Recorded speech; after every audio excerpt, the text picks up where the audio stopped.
We are live. We are live here on Bucwhatyaheard. Sorry, I'm running the show today. Um, Normally, I'm used to like a countdown or something, but sounds like we're good to go. We got Gene being mobile here. Usually, I'm the one who's mobile, but look at Gene traveling around. Gene, how's your week been? Oh man, it's been great, man. I'm looking forward to more football. You know, really, this is a great time to be a Bucks fan. I know that we've had some pretty heartbreaking games, but they've been close. And to win a game that the Bucks don't normally win, I'm super excited about this. Definitely looking forward to the next game. Very nostalgic for me. Uh, Bucks first Super Bowl, so I'm really looking forward to it. Yeah, Bucks first Super Bowl, the John Gruden Bowl, whatever you want to call it. We're going to be live and well. But will we make it fun like we did against the Panthers? That's going to be the fun part. And Todd Bowles, we trust. I don't like fun. Yeah, Gene, I tweeted it during the game. It looked like it was going to be a Bryce Young, moment game. He hasn't had any Yeah. moments in his life, but it's one of those the legacy game, as I think what I Mm. tweeted out.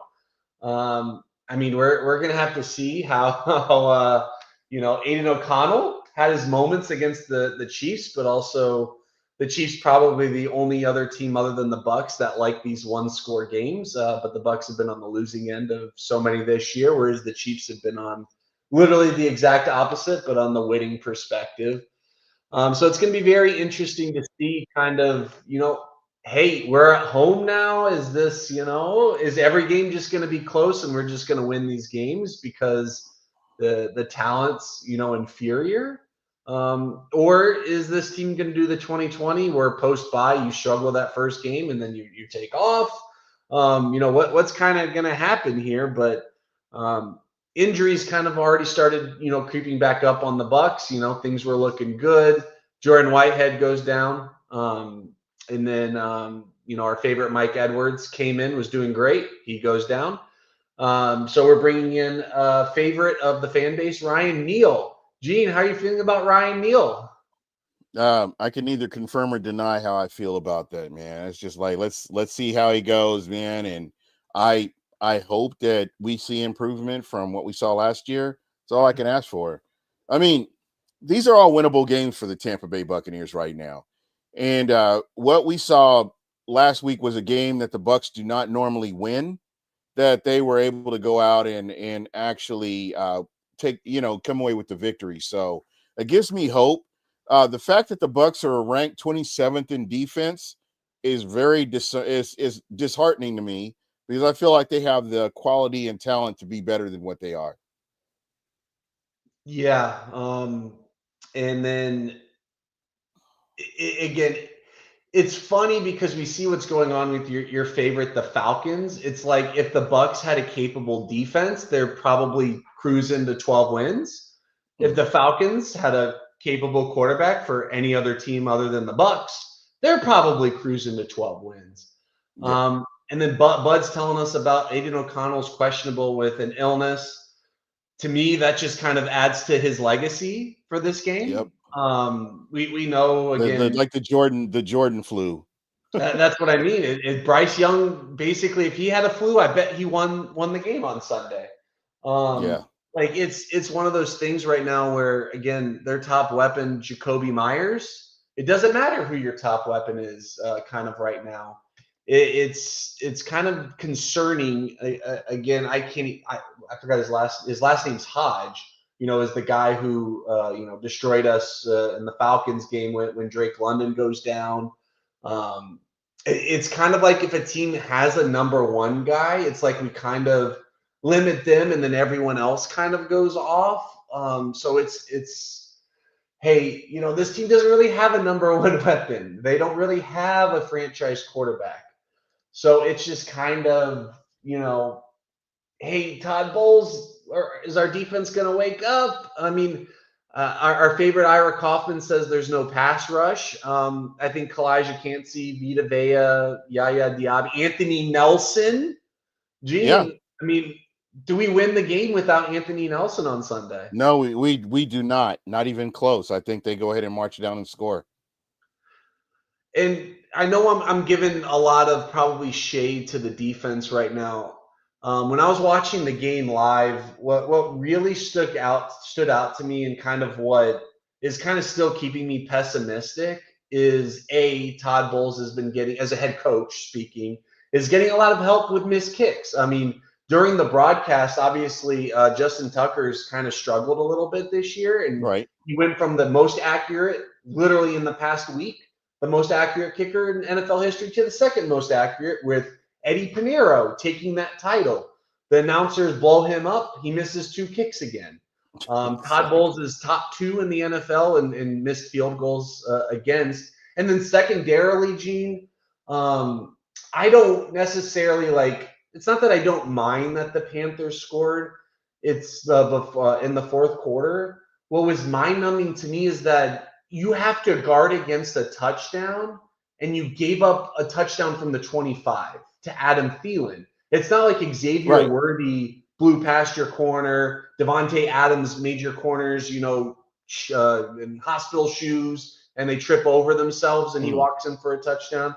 It was like Adam Thielen just running across the middle of the field, and even the great Antoine Winfield. But it's a combination of whatever's going on from a talent perspective, and then also, hey, we just can't play zone, and we don't have the man corners. Carlton Davis was our best man corner, and he's no longer Right. here.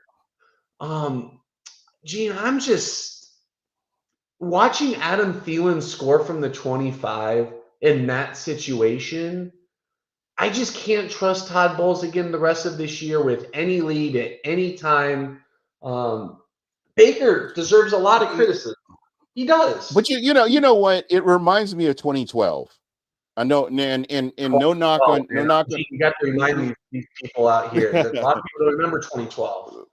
the Tampa Bay Buccaneers could not hold a lead. Quarterback would go out, and in the fourth quarter they get him the lead, and the other team would march down the field like it was nothing. So it was kind of, when you look at 2012, you're like, man, that was just a horrible year. But if you kind of break it down, there were a lot of times where the offense went out and did their job. They weren't the best, went out and did their job, but the defense couldn't close the deal. And that's Yeah. kind of what I'm seeing now. And I'm just kind of pessimistic, not pessimistic, but optimistically waiting for them to put it all together. And I think that eventually that will happen. But that's what I'm hoping for, is that towards the back end of the season, the defense can put a string of 3-and-outs together, and give the offense back the ball, and win some of these winnable games that we have coming up.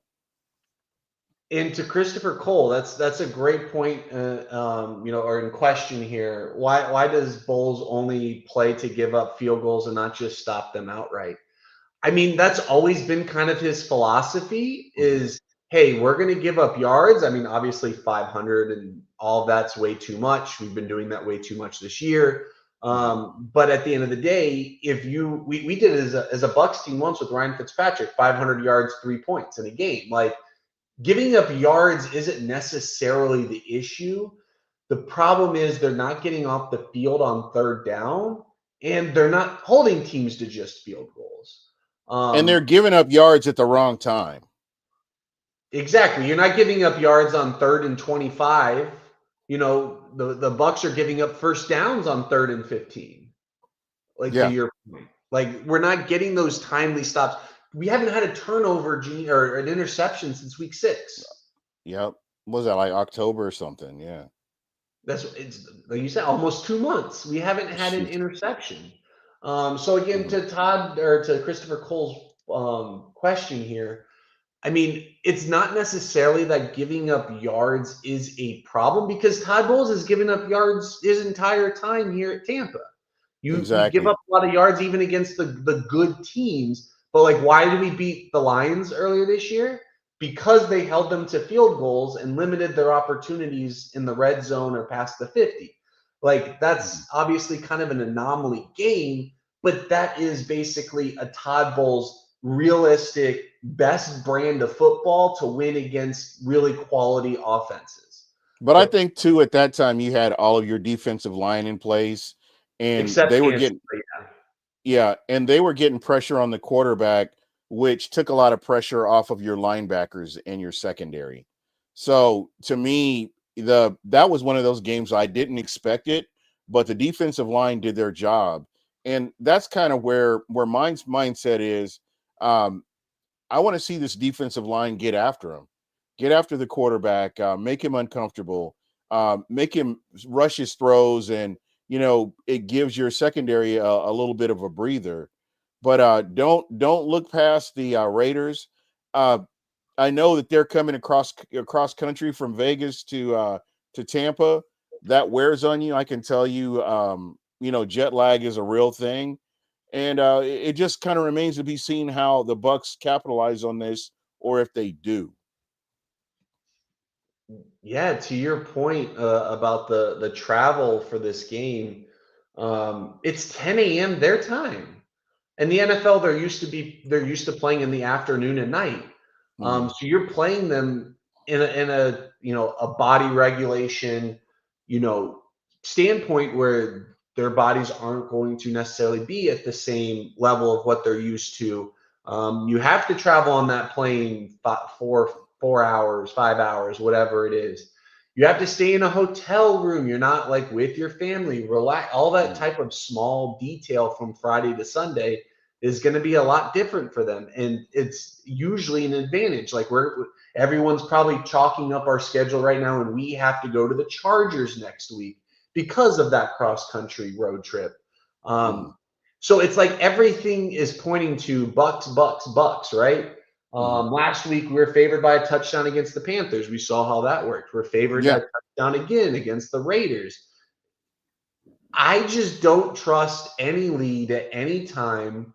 But what I do have faith right now is even when Baker's having a bad, I wouldn't even say bad game because I think he had a pretty darn good game start to finish, but he's had bad moments, bad drives, mm. and the offense is still able to overcome it.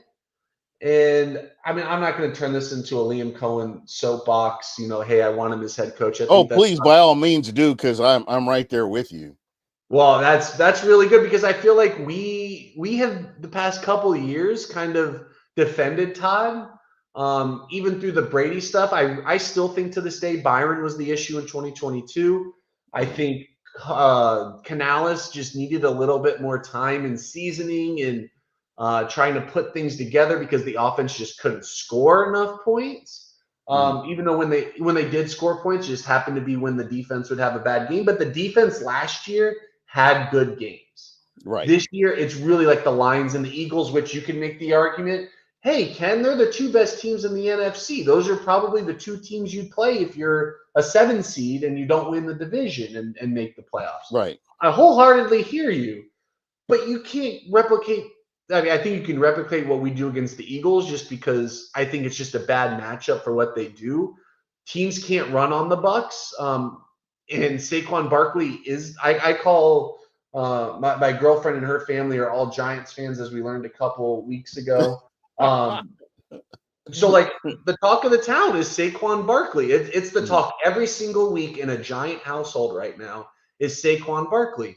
And I literally called him the Philadelphia Saquon Barkleys because, Gene, I don't know if they win 5 games without him this year. No, not even close. Not even close. The Bucks Nowhere near. loss is the only legitimate loss I feel like they've had because the Falcons loss was Saquon Barkley dropping a ball on 4th and 2 when Hmm. they or 3rd and 2, whatever it was, 4th and 2, when they could have just done their little Philly tush push twice, gotten the Yeah. first down, beat a bada boom, they're out. So the Bucks game is kind of like the Lions, the only true loss that they have on their schedule.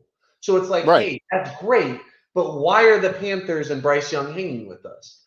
Um, It's a like, division game, though, man. And I think and again, I have to give credit to Canales. I thought Canales he coached a great game, against the division rival. yeah, And I mean, you can't take that away from him. As much as he went to a division rival, but I understand the situation. I feel like the Bucks upgraded in the offensive coordinator situation, and it's shown throughout the season. But Todd Bowles, he's got to get better. He's got to stop making these mistakes if the Bucs are going to get in. The Bucs control their own destiny, and I say that because I still don't have 100% confidence in the Falcons, and I'm not saying that because I hate the team. I'm saying that because I look at their schedule, I look at who they have to face, and I look at who the Bucs have to face, and the Bucs keep this game in front of you. Keep this Raiders game in front of you. Don't worry about anything else. Go out and do your job and come away with the win. That's the most important thing right now that we should be talking about. But the Bucs, defense, offense, special teams, go out and do your job.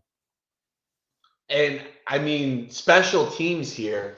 My God, Gene, can you remember a worse punting performance? And the only I'm trying to kickoff think. performance I can remember that was worse was the two out of bounds kickoffs Okay, against the Rams in that playoff game. yes. Other than that, Gene, I don't know. I played low level. When I say low level, I mean I played in the Patriot League here. I didn't play in the SEC. I've never seen a punting performance that bad. My question is, are they what is the deal here? I mean, I've never seen, well, he's gone now, so we can speak ill of the gone, of course, but it's crazy that you're a professional. You've been given the opportunity to be the starter. You have one job, is to go out there, put the ball in a place where the defense can get out there and do something. But when you have kicks like that and you're putting your defense at a disadvantage and they're already not playing so well, I mean, it's scary. I'm scared of the new kicker that they have coming in because I have no idea what that product is going to look like on the field. Yeah. I'm kind of with you where I don't want to harp on, a punter that's no longer here, but that also affects the rest of our special teams. Gene, 100%. on that missed field goal to take the lead in overtime, it wasn't a clean catch on the snap. Mm-hmm. I'm just being honest. It Yeah. wasn't. That the punter is responsible for that. So now you're in 3/4 of the way through the season, changing that aspect. Mm-hmm. I still don't understand why we cut Camarda. And it's one thing to cut Camarda. It was to cut Camarda for this guy. And now it's really hard to sell me on the punter. Unproven product. That's what got me. He was an unproven product. Exactly. You can't sell me on this new guy who's on the practice squad. They're going to save a roster spot, Gene, by keeping him on the practice squad and elevating him. That's fantastic. But I have no faith. And we're talking about trying to get to the playoffs here. We're talking about trying to make a run. And this should not be a subject that we're having right now. I agree. And shout out to oops, sorry. Okay. What I was going to say too is I'm sorry, maybe I'm in the minority here, but I don't see why you cut Camarda. I can't wrap my head around it 100%. I think that sometimes kickers go through these spells, and again, it's one of those you would know better than me, having played at a high level. These guys go through this, and you kind of have to roll with them. And he wasn't putting the Bucs in a bad situation like this guy was. And I think it was just a matter of time before he got his footing and got his groove back on that. Yeah, and I mean, again, people usually associate me with football. Football is honestly probably my second best sport in terms of things that I know. And also, shout out to Pless and Real Buck Stock, friends of the channel. Make sure you guys drop them a like and a follow. Michael Pless, what's up? On Twitter or X and YouTube. But it's like in baseball, the yips are a very common thing that people have, and that's what it basically sounds like Camarda had. It's not like he had an off-field issue, like I'm just saying, like drugs, alcohol. It's not like it seemed like that was what's going on with Camarda. If that's what's going on, maybe cutting's the best thing. But from what we know as fans and what is communicated to us through the media is that, hey, this guy had the yips. We tried to give him some time to work it out. And, we just couldn't, cut it. Okay, I understand that. But when Camarda on the yips is better than your current punter, kicker, holder, I'm sorry, like it's hard for me to trust judgment here because we spent a 4th-round pick on a guy. Yeah. That's Bucky Irving. Bucky Irving was drafted in the 4th round. You lost the opportunity to hit high at a skill position to draft this guy, and you're just willing to let him go. We've seen obviously Matt Ariza, punt god, Yeah. had an issue for completely different reasons, but he basically couldn't punt for almost 2 years, And he and picked up where he left off. yeah, he seems to have figured it out. So again, like you could have just probably wrote him on the active roster if you're really that serious and just rotated Gill or some other punter on the practice squad versus just like cutting him. Like and maybe you teach Kyle Trask how Is to it hold a possible? ball. Is it possible to get him back, or maybe you can explain that to the listeners too? Is it Yeah, possible to get him back? yeah, he's a free. I haven't seen Camarda picked up by anyone, so he's cleared waivers and is a free agent. He can come back to your practice squad. He can come to your roster really at any time. So yeah, we can move on from the punter situation. I just can't tell you anything about this new guy. They say he has a leg, but so should every other punter They in the said National the Football other League. punter had a leg too, though. Yeah, and Those are the Gil. same exact things I heard.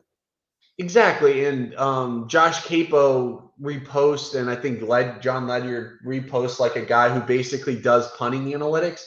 Gene, this guy has been not just the bottom of the list, a significant bottom of the list member pretty much every week this whole season. So again, punter, we know we're going to need a punter because our offense is great. They still put up 30 points a game, but like you need those at least 3 times a game to do something. We need these kickoffs to at least go through the back of the end zone, if not, at least land in the landing zone if you're going to be cute about it. But Bud Cannibalist, hope we don't end up with a Bears timeout situation out of Bowles. I can honestly say Bowles is really bad at timeouts. Really Oh, bad at timeouts. horrible! He thinks he I can keep don't him. see him doing that. That what happened on Thanksgiving Day with your rookie quarterback in a situation like that. Honestly, probably. I mean, we know Eberflus was probably going to get fired at the end of the season, but the fact that it's Caleb Williams, number 1 overall pick, if you're going to do it, like this may not be the guy to like help with him. Yeah, We've already seen in the Hard Knocks. I thought they had like a weird-ish relation. It reminded me some of like Dirk Cutter and Jameis Winston. It was kind of like the coach has this like one vision for everything, and his yeah, quarterback is kind of in his own little space and world. Not that I'm yeah. comparing Caleb to Jameis, but like He's a square peg you're trying to fit in a round hole. yeah, at least in Eberflus's round Yeah, hole. yeah, So like yeah, again, I'll give Todd Bowles that credit. I think he had actually decent, good game management and even timeout management in the Panthers game. So I'm really happy to see that. Bud Cannibal sorry. Spring Shiner back as well. Jeremy, what's up, dude? Part of the Bucketeers podcast, one of the many partners that Gene has in the podcasting space. Make sure you guys drop and give them a follow. Michael Pless, I think the issue with Bulls and the defense, the scheme is okay with giving up yards and completions. It's geared red zone stops. The problem is that his QB gains confidence. Exactly. Yeah, What do we talk about all the time? We want our quarterbacks to do.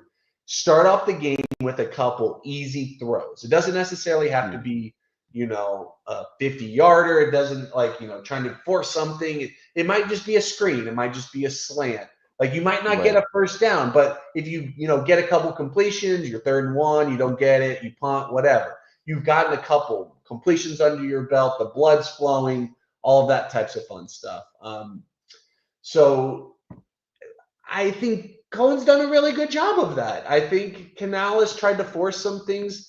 I really love the deviation after Baker got hurt and then deviated to that run game.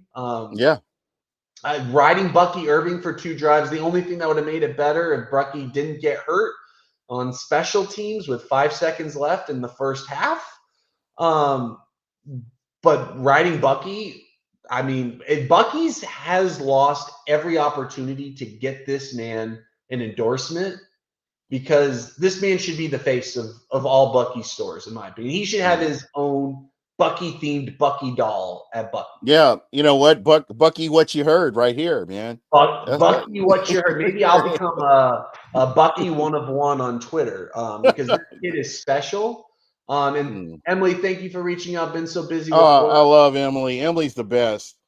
So glad to catch this. Hope you all are doing good, and let's win out from this point on.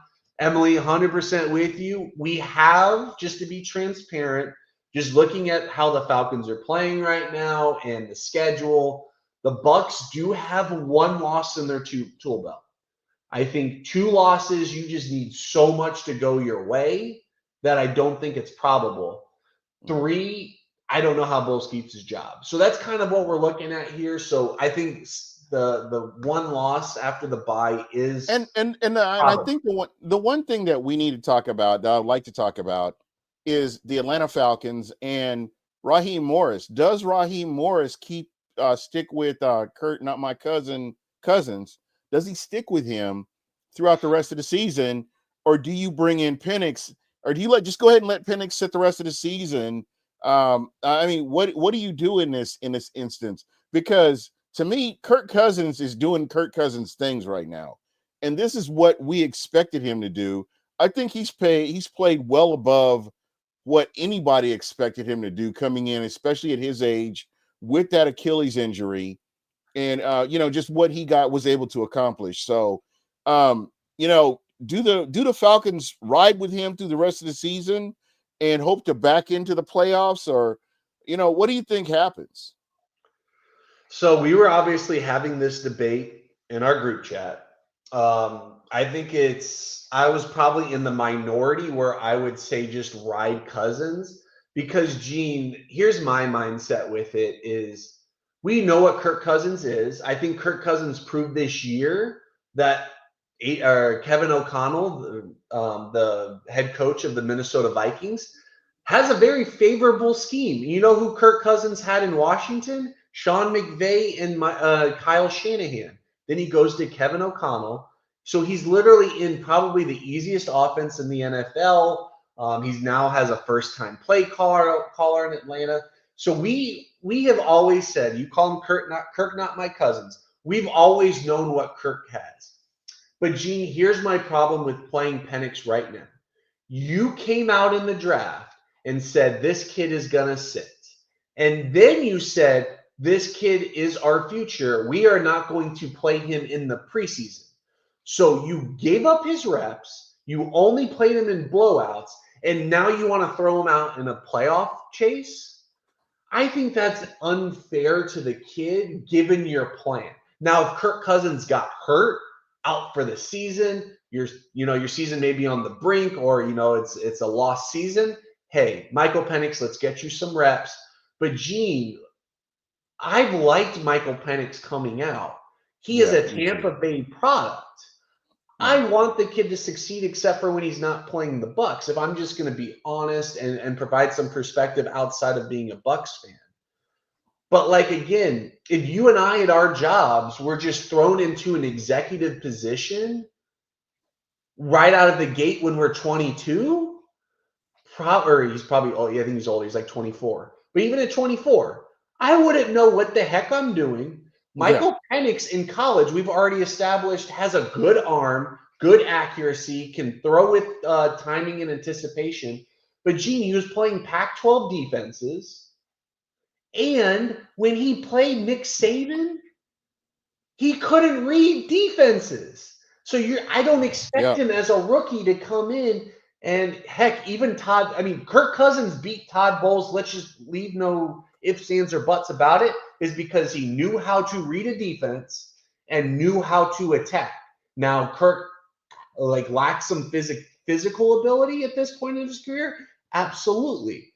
But asking Kirk Cousins to come in They're playing the Minnesota Vikings this week. Yeah. Brian Flores might be a top 2 defensive coordinator in the NFL right now with crazy blitz schemes, crazy blitz and drop schemes. I don't expect Penix to come in and just save the day. So, like, if they want to do it next week, they play the Raiders. Might be a better opportunity to do it, Yeah. at least get something under his belt. But I just, if I made that investment in a player and that was my plan and I stuck to that plan, or I said I was going to do that plan, and I'm not forced to do it because of an injury, I just don't think it's worth that investment that you put in to just deviate from it. Yeah. That's at least my opinion. And when you think about the quarterback situation, I think kind of going back to the Tampa Bay Buccaneers, I think we're spoiled. We really are. I mean, we haven't had a quarterback like Baker Mayfield. I know a lot of people, it's still not he's not their cup of tea, but with Baker Mayfield on the field, there's always an opportunity to win. I don't think the Buccaneers have ever been out of a game except for maybe the Denver game with Baker Mayfield on the field. And I think he loves it here. I think he's ride or die for Tampa, and we've seen from him, especially that game right there.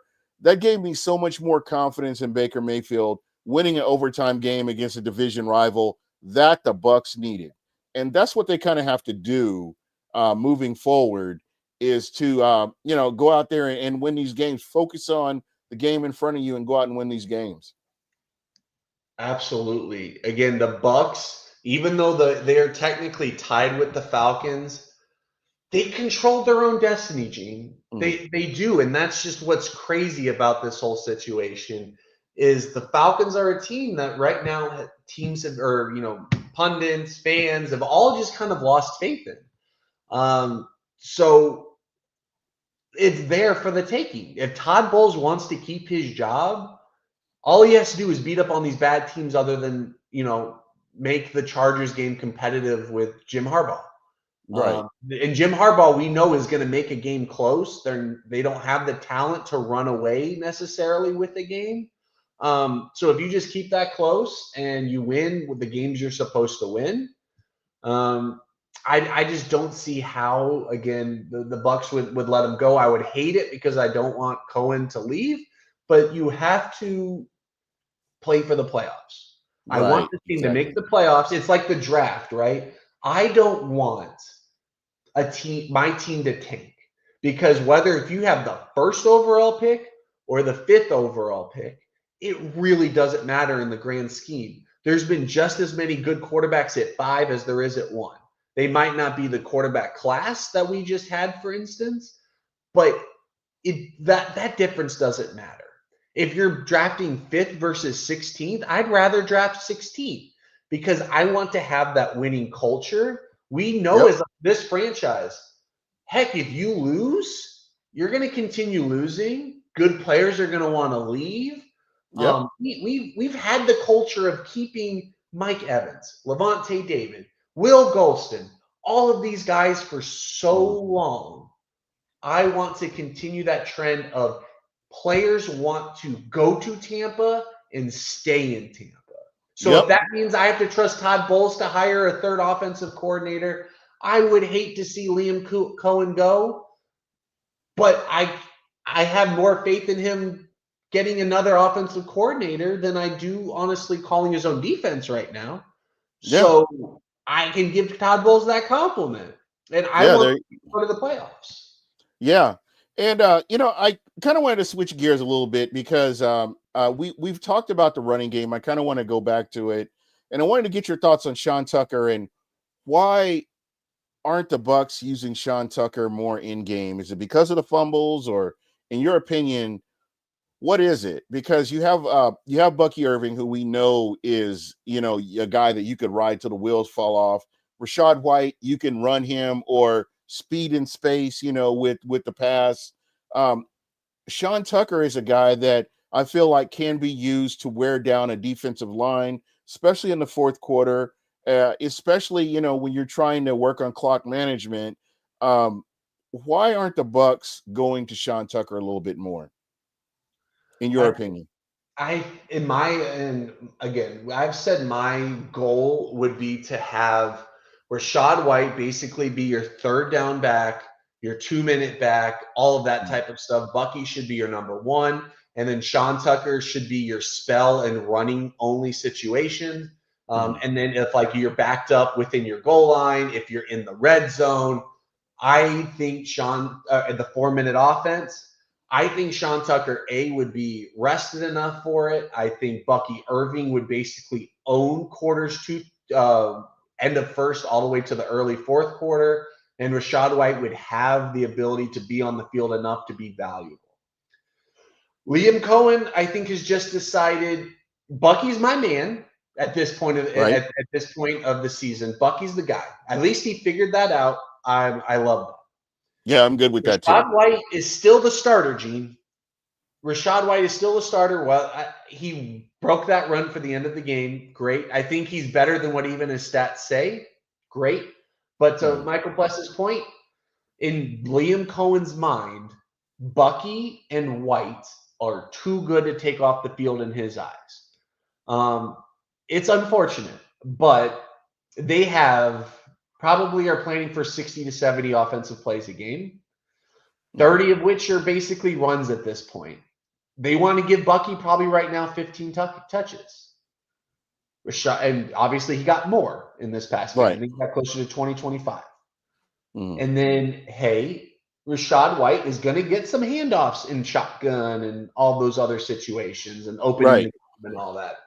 So right now, there's just not enough to go around, which And that makes sense. That makes it does. sense. But it's You know, unfortunate. and what gets me too, I mean, a lot of people don't really talk about it, but Bucky has nice hands. It's just crazy to me that if you watch his catch motion and getting the ball running upfield, he looks like a tight end or a wide receiver. Whereas we remember what we saw with Ronald Jones, and still a huge Ronald Jones fan, but it was painful to watch him catch the ball, and ultimately what we ended up with was a guy that he was one dimensional. Whereas these guys, they're able to do a whole lot more. I would love to see Bucky with that speed and space, catching it out of the backfield and taking it upfield. He can do it all. So I would hope that we will get to see more of that in the future. I wholeheartedly agree, but I would love to see Vita at the goal line. The commentators made a point on one of the runs that Vita actually, if he was handed the ball, could have gotten in. Yeah, So that would have been fun. But what kind of stunk, and obviously we learned it was because Bucky was hurt. mm-hmm. Taking Bucky out at that goal line and settling for the field goal blew my mind. Those Yeah. three timeouts that Bulls didn't use and saved I think obviously he's worked thinking he out can. for the game tying field goal. But I'm calling first down run with Bucky, timeout, second down run with Bucky, timeout, third down, figure out what the heck is going on, and maybe you pass, maybe you do whatever. But I trust Bucky with two timeouts to get me, what was that, 3 or 4 yards Mm, on yep. that, what he was doing that game. And again, obviously he was hurt and he didn't really play in the overtime or anything. It was the Rashad White show. But one name we haven't talked about this show was Mike Evans. Yeah. Mike Evans was as clutch as he's ever been. To your question there, Emily, the game was so tight because the defense couldn't stop the Panthers in key situations, Yep. and the Couldn't get him Bucs off the field. provided just enough turnovers to keep the game interesting. And then obviously the last drive of the fourth quarter, giving Bryce Young that open field. But Mike Evans adjusting for that ball was equally, in my opinion, just as impressive as Adam Thielen's catch in overtime. The Bucs don't win without that catch. Baker threw that ball behind him. Mike Yep. Evans, in my opinion, still a little running a little gingerly. Yeah. Still not 100% healed. And he gave it his all. Cade Otton hasn't been the target that we expected after that stretch there. So he's been having some drops. Cade, I really believe you need some gloves. Sterling Shepard had a couple really nice catches, but he's not proving to be a consistent target. He's a And then stone-handed devil, like kind of like Michael Clayton was when he was here.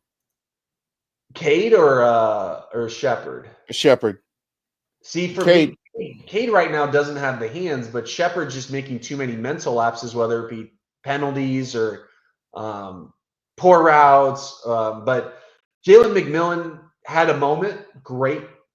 Didn't really have a great game other than that. So again, I think Baker had a good game, but I don't think we win that game offensively without obviously the two players. Bucky's going to get all of the light. But Mike Evans was a big reason why our offense was able to do anything in the passing game. Thank God he's A, healthy, and B, able to play. And C, dude, I don't understand how we have our second and third string running backs have both gotten NFC Offensive Players of the Week, and they didn't even get their opportunities due to injury. exactly. I mean, Shout that's out just offensive line. Offensive line, pass pro, run game, Liam Cohen with your schemes. That's why we're winning games. Even against the Giants. Like we were able to establish a run and do enough in the pass to do that. Great. yeah. That's what I'm encouraged with the second half of the year is I hope Mike gets his for 1,000 yards. I really truly do. What does he need to get? What is he like 469 or something like that? Mike Evans stats this year. So he is currently at ESPN load. He's at 521, so he needs 479 over these 5 games. So I think 479 He almost had to get 90 something yards per 95.8 a game. So I think if he gets 2 games over 100 and one of them with like a $120 like he did this game and not get hurt, I think he has a realistic chance. To me, this is probably one of the best opportunities to do that is against the Raiders. Other than Max Crosby, I'm not scared of anyone. Chargers are probably going to be a little bit difficult just from the pass rush. Cowboys, if Micah Parsons is playing and healthy, he's always going to be a game wrecker. Panthers might be another good opportunity, and the Saints, which they don't have Marshawn Lattimore anymore, but we know they're going to play up close. They're going to fight for probably Dennis Allen for his last game of the season. or what's the new coach's name? What is Oh, sorry, not Dennis Allen. Excuse me. They're going to play Izzy or Izzy? Yeah, Izzy or Saints head Daryl something. Darren Rizzi. yeah. So like they're gonna play for him because they like him. They probably want him to stay as a head coach. Yeah. So yeah. And you know what we're talking about, Mike Evans. Shout out to Mike Evans for the being nominated for that Walter Payton Man of the Year award. I love Mike Evans. Bucs fans are spoiled.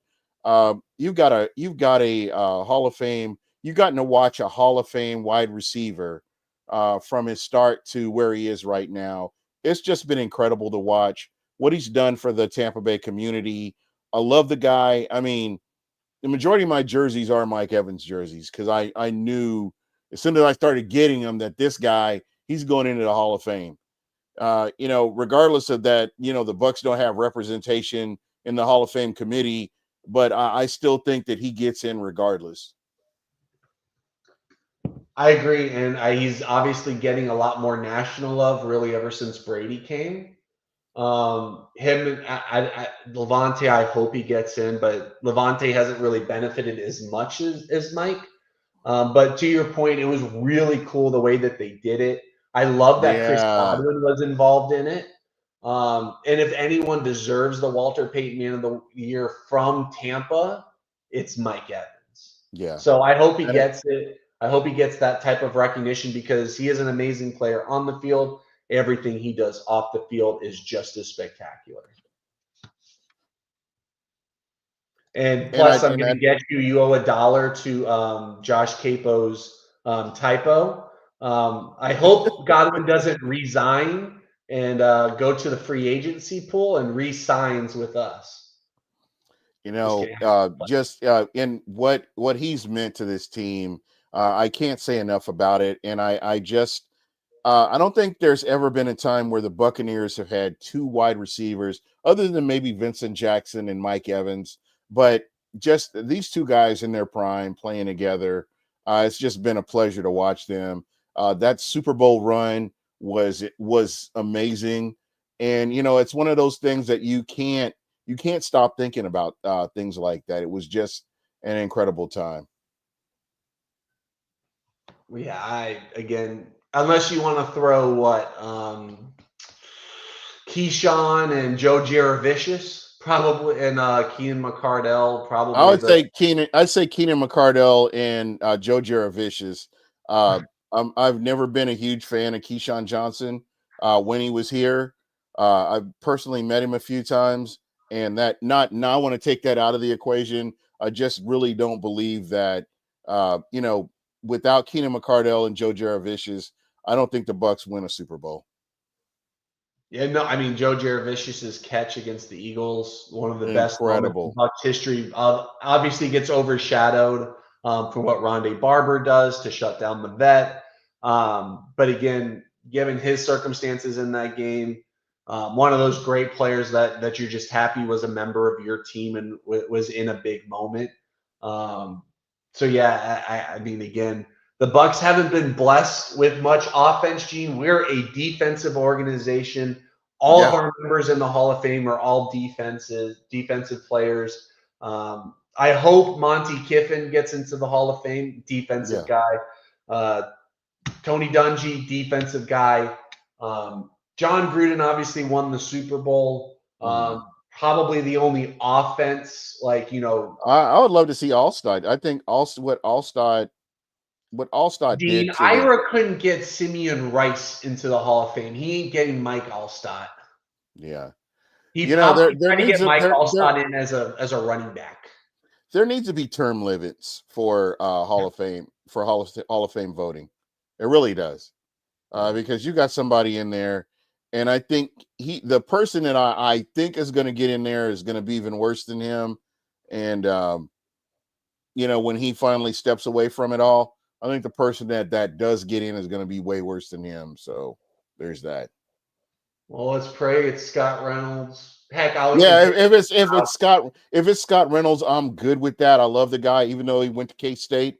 I love the guy anyway. I love what they do over there at the Pewter Report, and I just don't think that I think it's going to be Rick Stroud. And I'm sad to say this, but I 100% believe it's going to be Rick Stroud that replaces Ira Kaufman. Honestly, I'm good with that. I'm not. Guy's a jerk. You Who's know that? what? He may be a jerk, but he hasn't been a jerk to me. I've had nothing but amazing and really nice conversations with Rick Stroud and um, on Twitter and all that Hmm. type of stuff. But I understand how he might not be the taste of a lot of people. But I think one thing that you can't say bad about Rick Stroud is he's a really good journalist. No, that's He yeah. writes so many good. That's great. Greg Allman is a good journalist, in my opinion. What was the last story Greg Allman broke? He hasn't. No, you're right about that. He's broken That's what I mean. stories. Greg Allman might be the best Bucks follow on Twitter from a media perspective, but I'm saying just from because if like the people who get voted to Hall of Fame are usually journalists. Like Ira Kaufman wrote for the Tampa Bay or St. Pete Times back in the Mhm. day. Him and Stroud like all worked together under the same umbrella. I'm not sure that much about Greg's career before he really landed at the Athletic, and then obviously is now working Fox for Sports. now he's working for Fox Sports. Greg Allman, again, I love Greg Allman. He would be a great person for that. But I'm just mean, just from a journalistic Because point of view, it's what's hard to what's get better than Rick Stroud. and this is why I say Greg Allman is because he's totally unbiased. I've had him on the show here before, and I'm like, "Who's your favorite team?" He's like, "I don't have a favorite team. I cover everybody the same." And I was like, Okay. Wow. I wasn't expecting that. And just talking with him, what he the way he brings about the news is totally unbiased. There's no slants to it. It's just, okay, here, this is what you have. And that's what I take away from him. Yeah, no, I mean, Almond, again, I think he's probably the best follow on Twitter, and I'm not going to disagree with anyone who says or says that he isn't. Or excuse me, I will disagree with anyone who said this that he isn't. He is the only one. If I were to turn on notifications for anyone that covers the Bucs, it's generally going to be him. I love Pewter Report for all of the types of personalities and really good writers that they have. But if we're just talking personalities, it's we know who's number one. It's probably Almond. I would put probably Scott at number two, but Scott also rubs a lot of people the wrong way. Rick Stroud probably three. And I'm not going to disrespect anyone else by naming. Well, and this is my thing, and I'm taking away my personal opinion of Rick Stroud. Greg Almond is just matter of fact. When he if you ever read Stroud stories, you read some of the stuff he writes, there you could feel the slant. Whereas Greg Almond just, this is the news. You parse out of it whatever you want to parse out of it. And that's what I respect about Greg Almond. Tom Jones was the same way, but Tom Jones. Oh no, Tom Jones to me is not even in the Rick Stroud like light. And I mean, like Rick Stroud might be negative, but he's also the guy that broke. Hey, like Gene, not going to tell anyone how I know this. I know Rick Stroud camped out in Berkeley, which is secure, has security surrounding the campus, is blocked off. He was in that campus unnoticed for 24 hours when he broke the Tom Brady story. He broke the Antonio Brown story that Bucs fans killed him, Gene. I don't know if many people remember those 24 hours before it kind of came out that Antonio Brown screwed over someone and paid for the vaccine situation. Oh, the quitter. No one Yeah. else, Gene, was even on that story. Yeah.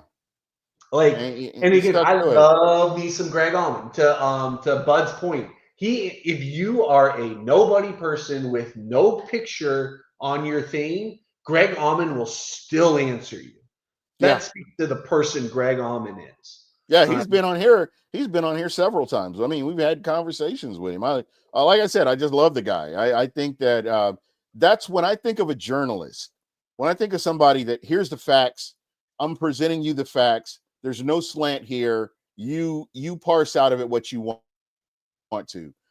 I've seen where, because he's covering the NFC South. And by the way, I'm going to go on record saying this: NFC South does not deserve Greg Allman. He should be all Tampa's. I'm just saying. The NFC South is not deserving. But there have been times where I've read stories about other teams in the NFC South, the Saints, the Panthers, the Atlanta Falcons, and it's just been, here's the facts. That's all it is. And that's what I appreciate. To me, that's true journalism. And and he's shown that unbiasedness. And I think that's what would make him an ideal Hall of Fame candidate, because he can take in all this information and he can come out with just, these are the facts right here. This is what I'm presenting to you. And I feel like he would do it for Tampa. I think he's done so much for Tampa that I appreciate him, and I think that he would be that guy. Gene, I'm not going to say I disagree with you. I will say, though, if you turn on any major sports network, it is what the PFF, formerly known as the PFF podcast, calls the shouty shows. For Hall of Fame voters and the media and the people who are paying attention to this stuff, they want people to stand on a table, and they don't want necessarily all of the facts. Because again, if you throw up all the facts, that's great, but it's like, running for Congress, or running for presidency. Like, you can sit there and be boring, and I'm not going to bring up, obviously, the most recent presidential election. I'm not saying anything political, but like we've seen just from playing the field that being demonstrative, and we see how much money Steve Stephen A. Smith makes. We see how much Pat McAfee makes. We've Mm-hmm. seen people in power who are very, outspoken and Yeah. dramatic and all of that type of fun stuff. That works. So I feel like you have to have that balance of, hey, I'm presenting the facts, but I am, and this is, again, we're talking about voting for Hall of Fame players here. Right. Like, you have to drive that point home. You And have and to let me and stand let me on say that this. pitch. Yeah, and I will say this, and this is where I feel like with somebody, let's go back to Simeon Rice. Me and you both believe Simeon Rice should have been in the Hall of Fame.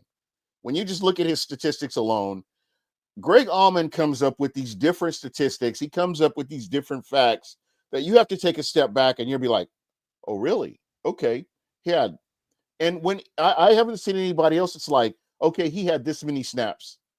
He had this many snaps. I don't see any other journalists doing that. And that's the kind of thing that I mean, where he could, I believe that he could present facts for his player, and it would make everybody else have to think about it. You know what, And Gene? I think you found the best role for Greg Allman. I want a presenter, and then I want Greg Allman to be the one who literally got everything ready for whoever is presenting that's not exactly, named you know who. I 100% 100%. agree. I would vote for that. I wish someone would pay for them to do that. Yeah. If I'm ever meeting anything football stat wise, I'm usually going to three people: Greg Allman, Josh Capo, and Evan Winter. Now, if I Yeah. want my film analysis, I go to Real Bucs Talk. So Yeah. again, And I inspired those guys, by the way, just so you know. I mean, I I hear you recruited them. I hear. I made them who they are. I'm the Bill Belichick of podcasters. I mean, hey, they did their thing. They found what works well, and you know what? They do an amazing job, because I think there's really good people out there. Like, hey, if I just want to close my eyes and listen to people talk about football, like what does it for me is John Ledyard. Like, Mhm. I never thought I'd pay $50 a year for a podcast, but like him and Capo just talking literally everything just kind of does it for me. But if I Yeah. want to visually see what's going on, and again, I know a good amount about football, but I still learn a lot, from a lot Bro, of years around there me. are some, and what I love about Bucks podcasters, there are so many that you could take so much from, with Pless, with Capo, and I love that because they present things that you don't really think about. So a lot of good quality talent out there, and I appreciate it. Oh yeah, this is a good Game On. Thank you, Game On. Simeon did it with two teams. He played at a high level. He was playing at a high level before he got to Tampa. And I Gene, think that I've gets never talked missed. to one person over the age of 40 that watched football that has, and not Bucks fan related. I'm talking Panthers fans, Giants fans, Jets fans, Chiefs fans. Every person I have talked to over the age of 40 that knew of Simeon Rice says unequivocally he was a Hall of Famer. Yeah. Yeah, it's criminal that he's not in there. But And anyway. he did what everyone struggles with. He got the sacks. Yeah. Yeah. And I don't want to hear about the Bucks defense was already good. They were good, but he took them to that next level. Because If you can honestly, say it about Tom Brady, you can say it about Simeon Rice, because he was the only real addition to that defense. yeah. And how long it wasn't until Calais Campbell came along and broke his sack record that you stopped talking about Simeon Rice in for the Cardinals. And I don't think people realize how good he was, even though he was injured before he finally left the Cardinals to come to Tampa. So again, it's neither here nor there. Don't get me started on that. At least we got Rondé in. I hope at some point in time, you know how Ira always says his time will come. I hope his time comes while he's still on walking this earth, because to me it's long overdue.